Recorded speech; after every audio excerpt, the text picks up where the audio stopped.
Dhirendra, coming back to you, in terms of, say, the expanding universe of investment products, what new options have emerged to become highly suited for the goal of retirement? If you could outline all the options available for those who are watching to understand how that world has changed in terms of product offerings. Uh, Plenty of things. For example, NPS is something which has emerged in the last 8, 10 years. It is targeted to your retirement. And, the likable thing about NPS is that you have a control on the allocation. On top of it, NPS forces you to not take your money out. That I think is that's a big advantage because, the temptation is to access that money. It is enforcing a discipline. That's one.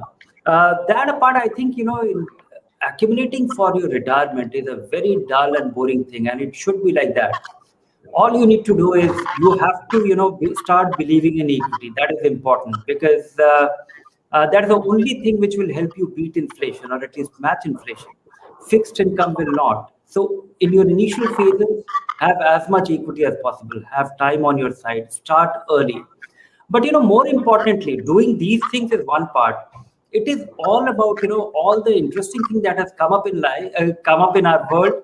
You have to really avoid. It is important to not block all your lot of investment in investment linked insurance or cryptocurrency or getting excited about something. It is one has to be very focused and disciplined about your retirement savings or any saving for that matter. Have if you just want to have, none of the plans will work out. I'm telling you, if you because we can't visualize the world 30 years from now, 40 years from now. But what you can definitely plan for is having little more than enough, as much as you can.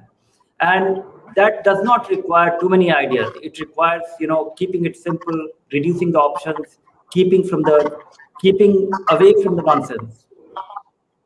Keep it simple. That always works as an ideology when it comes to everything in life, including investments. But coming to you, Lavai, the pandemic did indeed deal a heavy financial blow to many people, and they may have had to stall their plan for investing for retirement. So what's your advice for them?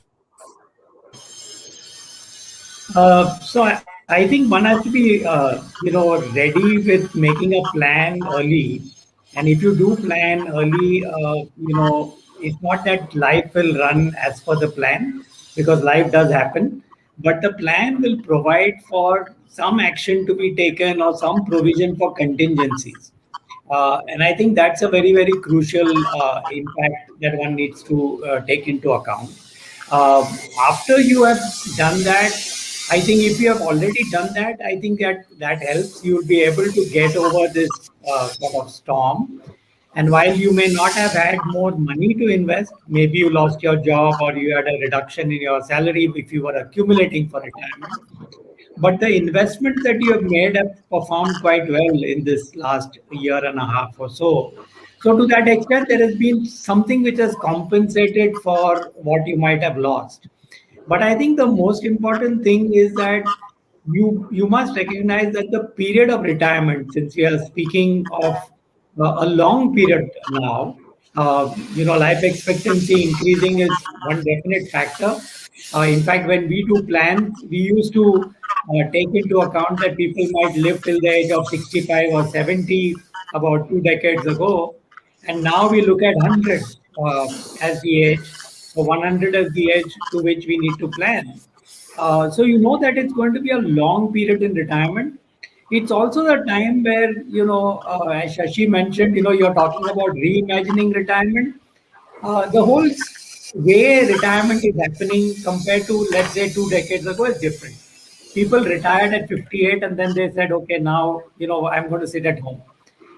Today, there is a lot of options that people have.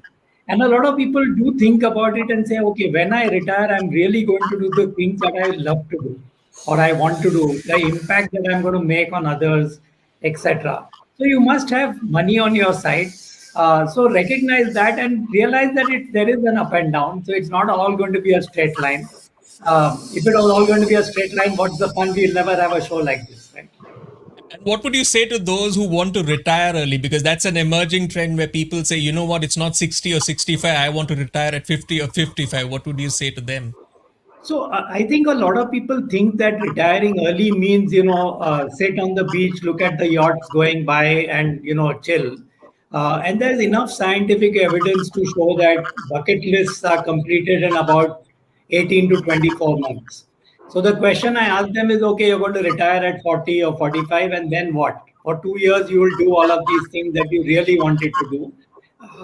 Then you have to try and make yourself uh, both socially, mentally, professionally relevant, right? And keep yourself busy. So as long as you have a passion for something, and then you have enough funds to back it. Let's say I want to do a lot of work in the social field when I don't expect to earn, but I've built a corpus. That's fine. According to me, that's not retirement. That's really, as they say in the West, refirement, right? That's where you're igniting yourself to doing something that you really are passionate about.